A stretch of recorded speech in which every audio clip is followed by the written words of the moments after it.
Le message du jour vous est présenté par notre frère Marc.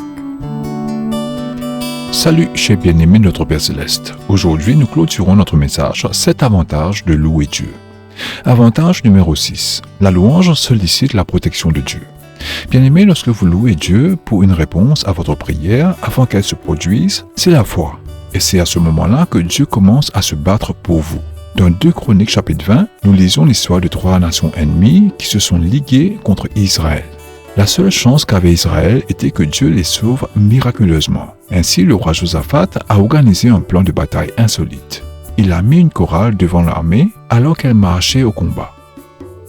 La Bible dit que dès que les Israélites ont commencé à louer Dieu, la confusion s'est ensuivie et l'ennemi a été vaincu.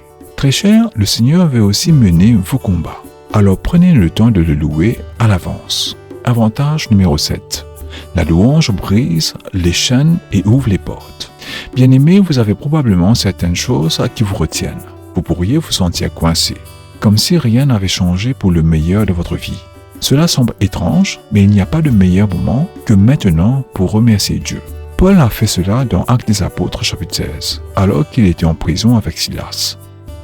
Au milieu de la nuit, les 2 hommes ont décidé de faire une séance de louange. Alors qu'ils louaient Dieu, la Bible dit « La prison fut ébranlée jusqu'à ses fondations. Toutes les portes s'ouvrirent aussitôt et les chaînes de chaque prisonnier tombèrent. » Actes des Apôtres, chapitre 26, verset 26. Bien-aimés, c'est une histoire de miracle, mais c'est aussi une métaphore de ce que Dieu fait dans nos vies lorsque nous le louons. Très cher, lorsque vous avez besoin de vous libérer d'une attitude, d'une dépendance ou d'une habitude, louez Dieu.